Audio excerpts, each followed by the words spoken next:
First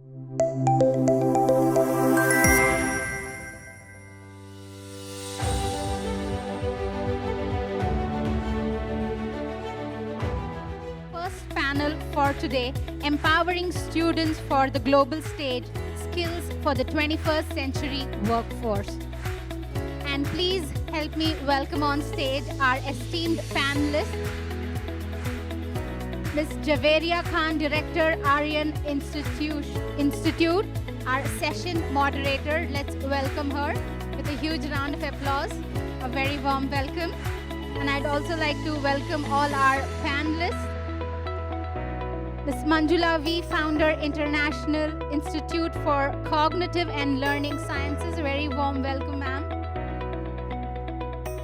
Chirag Agarwal, Founder, Director, EarlyVentions Chain of Preschool. A very warm welcome. Dr. Hemalatha S. Murthy, Director, Principal, White Petals Group of Institutions. A very warm welcome, ladies and gentlemen. I think a couple of them are just on the way. Let's nevertheless give them a huge round of applause and welcome them. They'll be joining us on stage. Dr. Pranati, Rohit, Tilak, Chairman, Tilak, Maharashtra, Vidyalaya. A very warm welcome to you, ma'am. Hamsa Venugopal, Managing Director, New Baldwin Group of Institutions. A very warm welcome to you, ma'am. A round of applause for her, ladies and gentlemen. Last but definitely not the least, let's put our hands together to welcome on stage Rama, Devi, Principal, Reindeer International School. A very warm welcome to you, ma'am. Huge round of applause for her, ladies and gentlemen. Once again, a very warm welcome to all our esteemed panelists. I request you all to kindly take your seats, and the mics are here. And to our moderator, session moderator, take it away. Hello. Good morning, everybody. Good morning to all the panelists on the dais, the dignitaries on the dais and bigger dignitaries of the dais. It's a privilege to be a part of this wonderful event, the biggest national event. And what a beautiful topic it is, the global workforce. How do we tame and how do we train our students for the global workforce? So dear educationists, usually in India, so I'm not sugarcoating, I'm being very honest, what is happening is, are we preparing our students? Are we really preparing our students for a global stage, or we just, wanting them to pursue a degree, a job, a post-graduation, a PhD? So what is that we are doing with our students? Because we are the responsible citizen of a country and of a young country. We are a country filled with youths, right? And if you see the recent news, if you see the recent events, there are a lot of, I would say, controversies, but not going to that. I would directly, start my first question to Ms. Manjula V. How can institutions balance academic knowledge with practical 21st century skills? So what is that which is needed to the students? It's a wonderful question. So globally, we get a lot of data from employment opportunities or the workforce related or the practical job markets. We get a lot of information from World Economic Forum in recent data of 2023. They tell that almost around 44% of people or the jobs may change in another 1 or 2 couple of years. So if that is the context, and also more than 80% of engineering students are almost in a position of unemployable situation. If this kind of data is they're showing in the World Economic Forums or in the any kind of authentic statistical data, we understand that somewhere it's an alarming to our education sector, and we have to make sure that there should be some kind of gap filling. Why there is such a kind of gap? One side, the AIs and the computers or the digitalization is moving in a very fast pace, but somewhere in the school education, we can consider that we are still in the Stone Age. I'm trying to be more practical in this. We have to gear up, and we have such a beautiful new education policies and national curriculum framework in place, and they're giving highly importance for competency based learning or skill-based learning, and they've given even in the CBSE curriculums or all the major boards in our country, they're giving a lot of emphasis for the skill-driven education. But how far our teachers are really skilled to skill our students? So those kind of the finer aspects, when we start bringing and filling the gap, maybe like we may match to the upcoming, the changes what we see in the digital scenario or the job markets. Thank you so much. It was indeed a beautiful reply. So, nowadays when we ask students, what do you want to become? I think a major answer would be engineers, doctors. I want to get a government job. I want to secure my future, right? These are all the students that they come up with the answers, right? So, how many of our students walk up to us and say, ma'am or sir, I want to be an entrepreneur.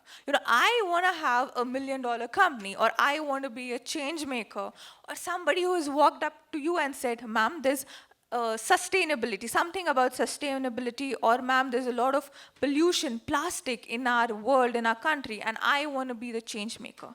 So that is something we as educators are responsible for, and we should create the generation where they're not only having ideas, but to turn that into execution. And coming to my next question, Mr. Chirag Agarwal.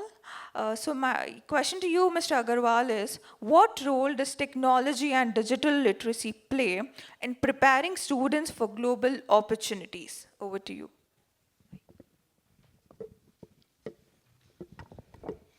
Very good morning to everyone present. I understand it's the first panel of the day. Yeah, so coming to, we're talking about 21st century workforce, 21st century skills here.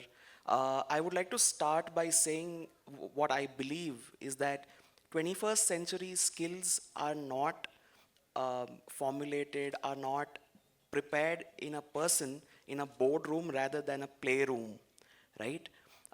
Since I represent EarlyVentions chain of preschools, I would like to emphasize more on the ECCE or the early childhood care and education aspect of it.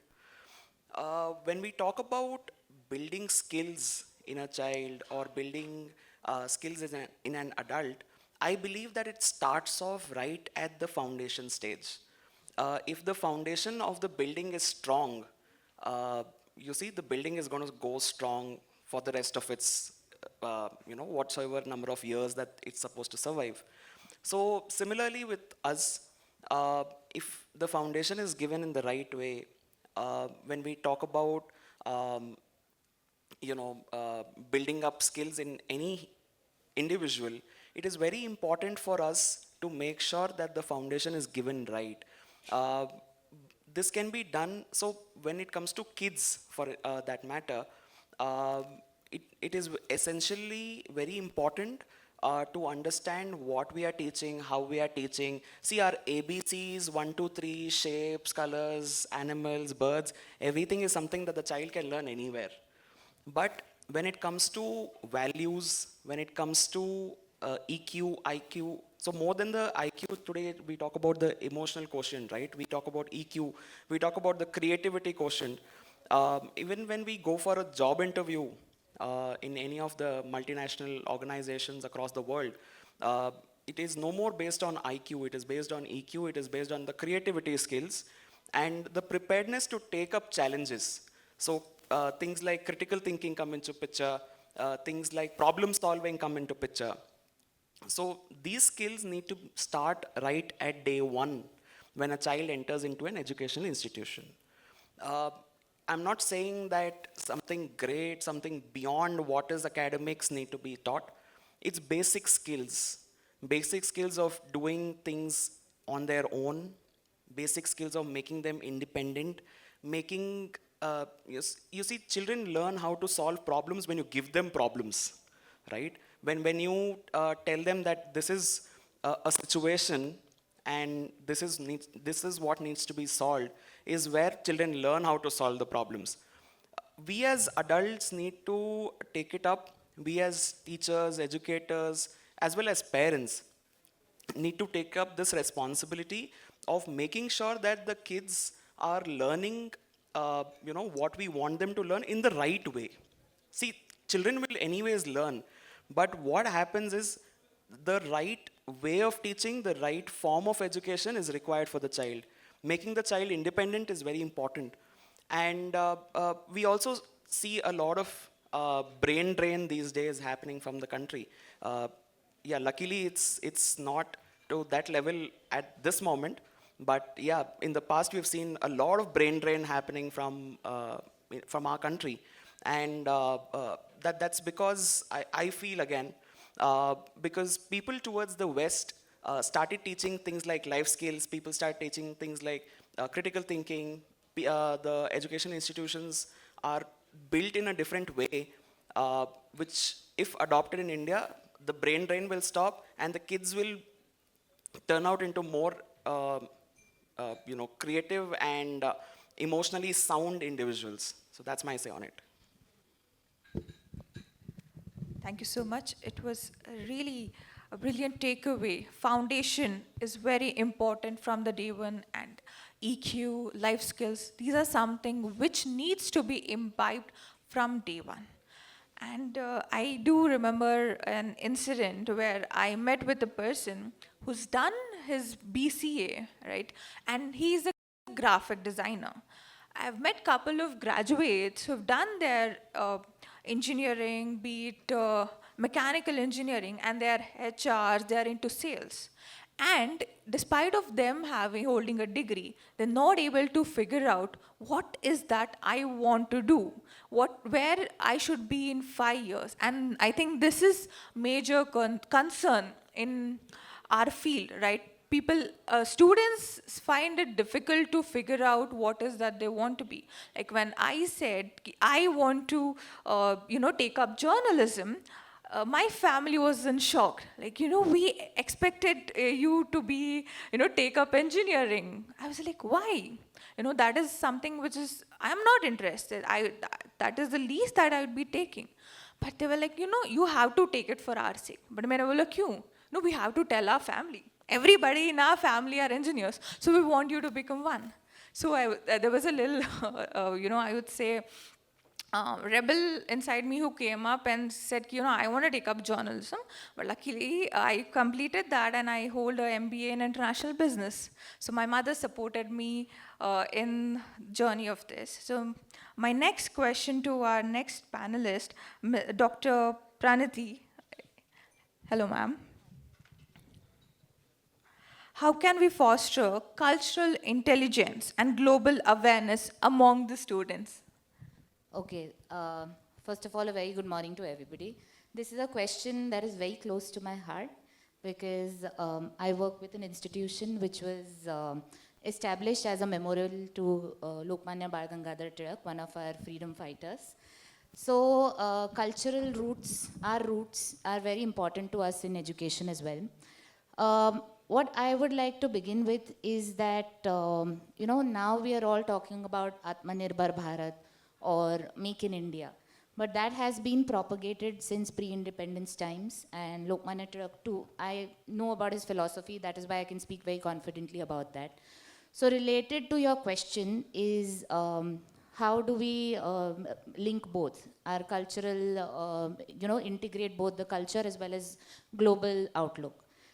I believe that if your roots are very strong and if the child is aware, most of the things that we are following now, wellness, mental health, emotional health, physical health, has all been introduced to us in the West, but it has all been established in India. So yoga that we are following right now, meditation and mindfulness practices, that has all come along the West into our culture. So I believe that to create somebody who is ready for a global interface, a child needs to be equipped in a complete manner a child needs to be equipped with what is required, that what the industry requires. So for now, the NEP that has come into the picture, NEP has introduced a guideline for all of us to follow, which we are introducing in our schools as well. More so, on higher education, NEP has introduced something that is like a multiple exit point. So that is, a child gains basic knowledge at a particular stage and he can exit and start his work immediately. This is what we want to equip our child with. It is not just bookish knowledge, like rightly mentioned by Mr. Chirag, that we learn ABCs, we learn addition, subtraction. Yes, that we do use going forward.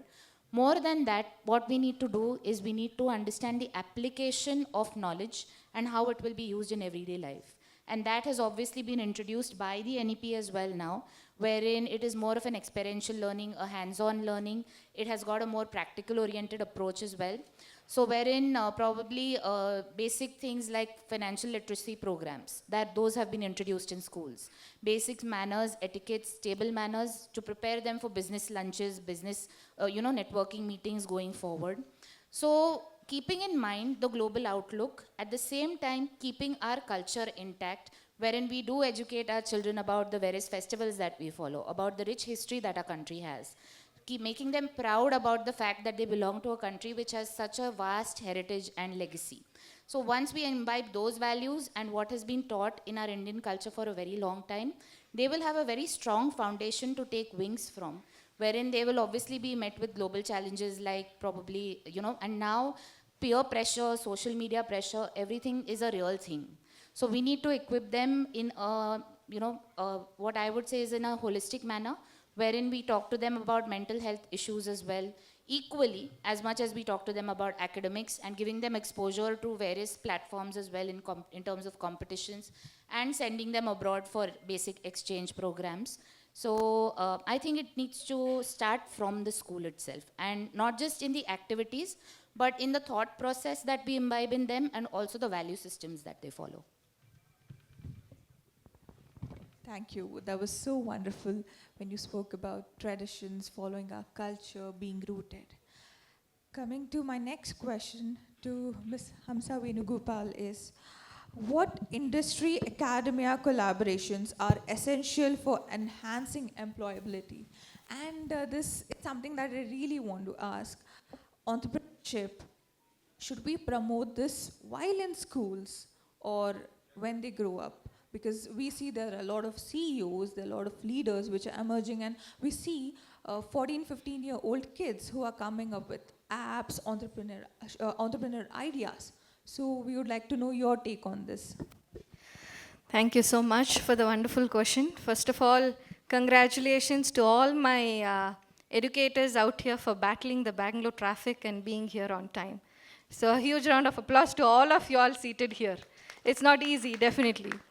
So moving ahead, the question about the entrepreneurship, one of the most required 21st century skill set, I would say, to start off with.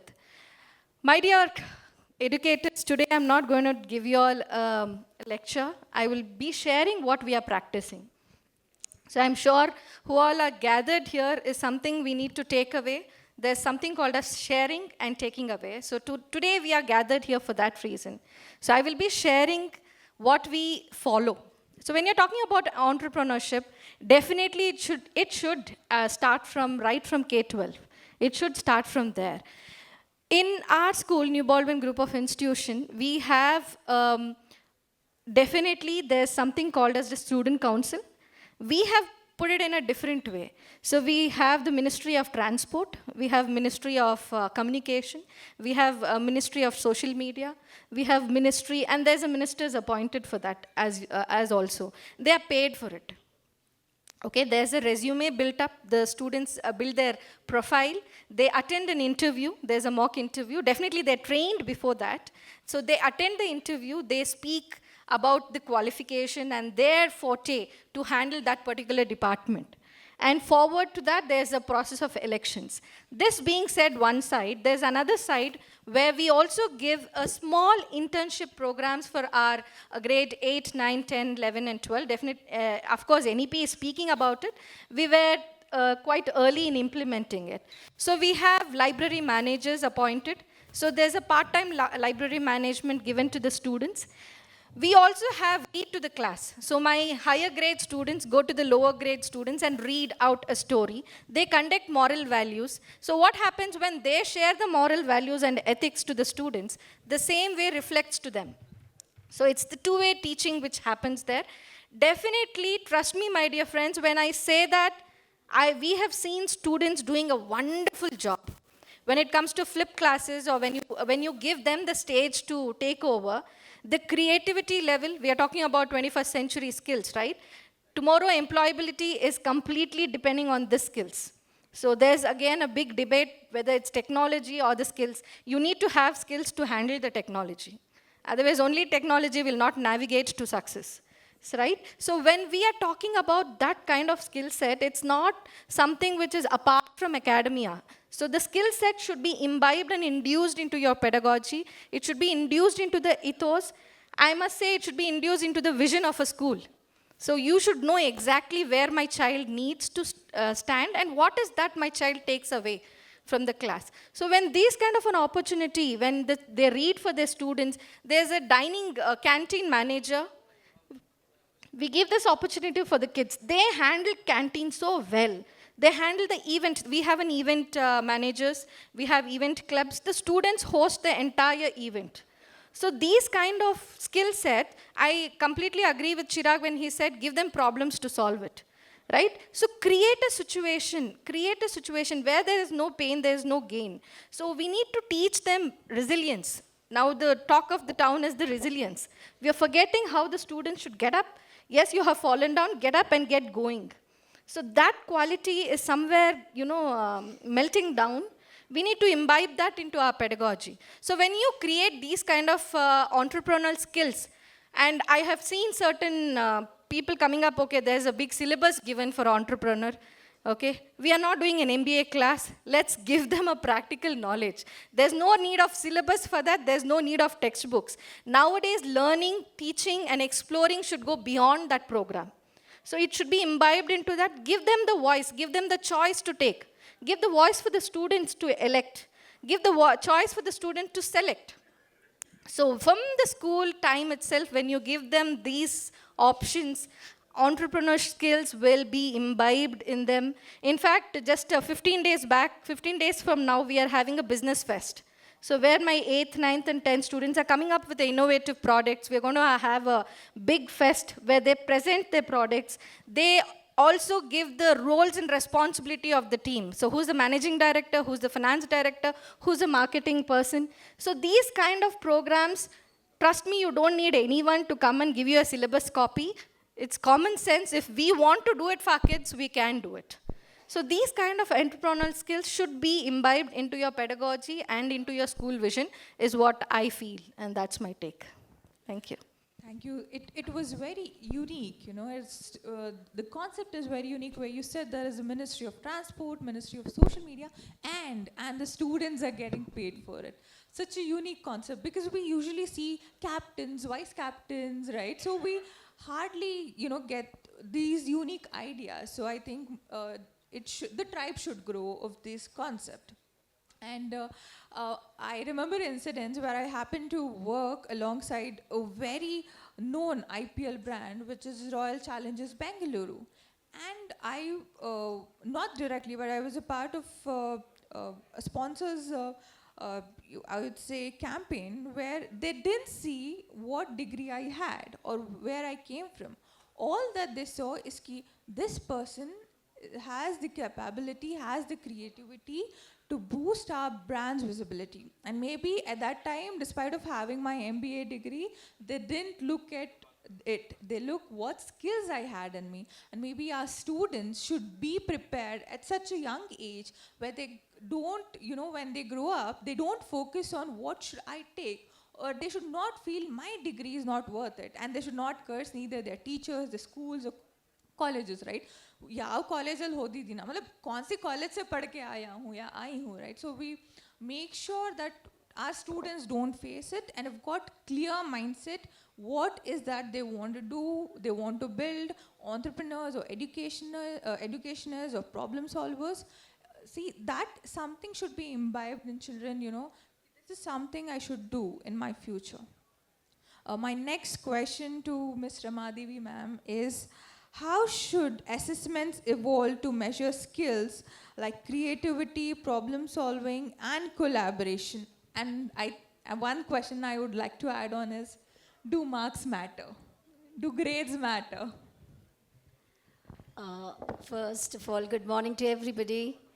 It's my privilege to speak on this stage today in front of all the distinguished personalities in front of me. And today's topic is, anyways, we all know we were speaking about Digital Bharat and how to empower our students with 21st century skills for workforce. And as Ms. has asked me one question, whether marks really matters. At this moment of this competitive world, which is the global challenges which we are facing, and we are speaking about 21st century skills, I feel we should not run after marks or grades.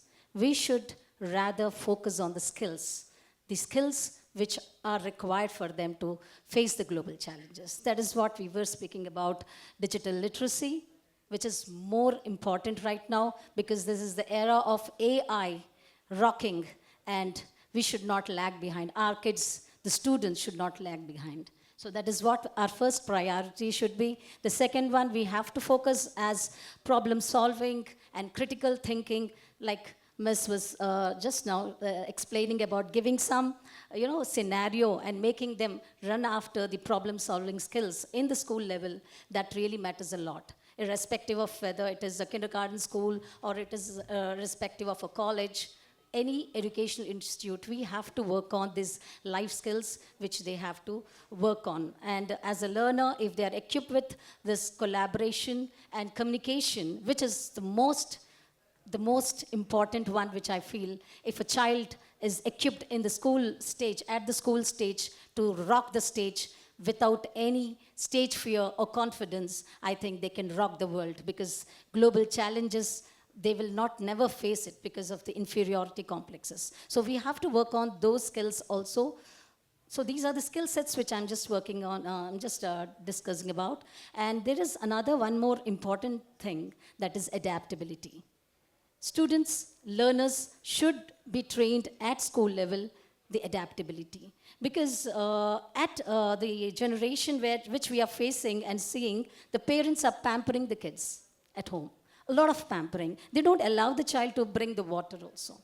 So now this is a stage and challenge for all the educators to bring that, enforce that, and empower our children to really work upon at school level, so that all the skill sets which we are speaking, collaboration, communication, skills for life. That is now, as our National Education Policy 2020 emphasizes more on skills, skill-based learning, right from grade 1, we are all focusing. That is financial literacy. We speak about more coding, data analysis, everything. These things will give a best platform for the child to choose what really he or she wants to go upon. And if we are all working sincerely upon this, I'm sure we will not run after marks or grades. We will definitely prepare them for their life. That is what I feel. Thank you. It was indeed a very beautiful answer. Don't run after marks and grades. Have skills. So dear educationist, I hope this panel has brought an impact, because we've all, as Hamsa ma'am said, ki Bangalore's traffics, we've made it here. So I hope our words impact you. And when after this panel, when you go to your classrooms, when you talk to your principals in your boardrooms or your teachers, let's ensure this one thing, that our students at a very young age have the clarity of the skill set which is required in 21st century, and not have this confusion or not have this dilemma, ki what should I do after my graduation, right? Nowadays kids are very smart. Gen AI, you need something, it was Google first, right? I mean, 20 years ago it was dictionary. You wanted something, you would do a lot of research. You would go a dictionary or find in newspapers. And we've evolved. Hemalatha ma'am is here, our panelist. A huge round of applause to our panelist who's made it. Session was about to end. Okay. Dr. Hemalatha, the director of White Petals. So do you need some time to breathe or? I'm fine. Okay, perfect. So my question to you is, in this era, how do you figure out employability? And we've got this question, is AI going to take the job, or is AI going to be helpful to the future, to the generations to come? And one more example that I want to tell is, if you see content writers, earlier it was different. They used to sit down with the dictionary, they used to do a lot of research, write a content. But now, if you go to ChatGPT or if you go to any AI tool and type, please give me a content for my website. Boom, you got your content, right? So that is an example that I gave. So how would you like to, I would like to know your takeaway on this. Good morning. Sorry, I was stuck in a heavy traffic since 1.5 hours. So, you know, Bengaluru is a place where if you have to meet at one point, you need to be there, even in spite of leaving 2 hours before. I could not. But I apologize for everybody that I was late today. And while I'm trying to talk about, while the question is about AI, yes, everyone are facing this challenge of AI as well as ChatGPT, because you name or you want the information the gadget is giving us within a span of a time or a span of a second. So that way, but one thing is that there is no replacement for a teacher or called as a person who will be handling the things. Because teacher is a teacher who is a pillar, because he or she can never be replaced. Technology, yes, we go hand in hand, we try to make things, and there are things which that the technology will help us, but without the manpower, without we involving, there is nothing called as that the things can happen. But definitely AI has shrunken us, telling that how much of information that gives, maybe that is helping us, but ultimately our emotions, our way of giving the expressions, our way of reacting and making it happen. There might be a robo model, but human tendency cannot be replaced. That's what I want to tell. Thank you so much, ma'am. Please. Here everybody tells that like AI is replacing the lot of jobs. But people also, there are so many data that like around 80 million people are losing job, but also in next couple of years, around there will be more than 90 million jobs, new jobs are coming into the market. Only thing as an educator in the education landscape, what kind of efforts we are putting into us in our classrooms so that we can equip our students to match the upcoming new jobs, what I feel. So yes, ChatGPT or any other AI platforms are helping teachers in creating content or making their job more easier, but I'm also very sure that teachers are just taking it as it is and not even trying to modify the lessons and then taking into the class.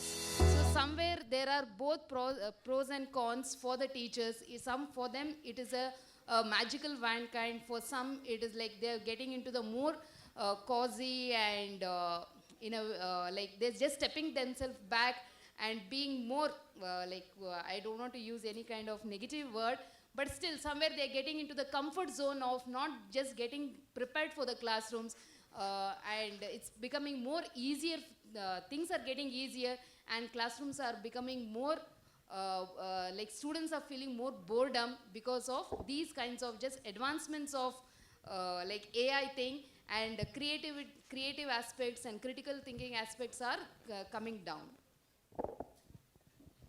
Thank you, such a nice takeaway. So dear educationists, thank you so much for your time, and dear panelists, thank you so much for your wonderful replies and your thoughts. And today, let's promise ourselves that let's create a generation where there are problem solvers, where there are change makers, where there are real life heroes, and where we are proud of our students. So let's promise ourselves, and then I think we'll be considered as successful educators when we see our students being the real world heroes and the change makers. Huge round of applause. Thank you so much, Ardor Media, for this wonderful opportunity. Well, that was a wonderful session, lot of ideas and all your insights, making it a successful first panel here. Let's give them all a huge round of applause. Well, like very rightly said, entrepreneurship is something we really need to bring into our students and so forth into our nation. And AI doing everything smart, only we wish it also eases up Nama Bengaluru traffic. All right, with that, ladies and gentlemen, one more huge round of applause for our esteemed panel speakers here. And can we hear it for them, everybody?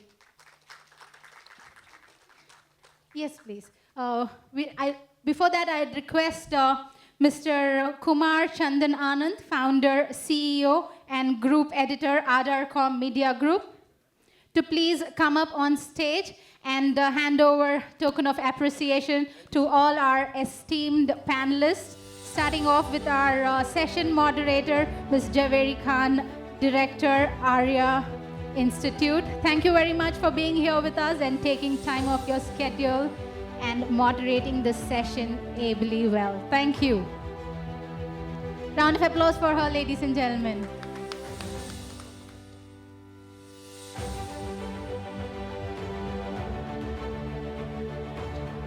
Requesting Ms. Manjula V, founder, International Institute for Cognitive and Learning Sciences, to step forward to receive this token of appreciation from Mr. Chandan Anand. Thank you very much. And I request our esteemed guests to kindly keep that applause going louder. I'll tell you the science behind it in just a little bit. Requesting Mr. Chirag Agarwal, founder director, EarlyVentions chain of preschool, to kindly accept this token of appreciation from ArdorComm. Thank you very much for being here with us, sir.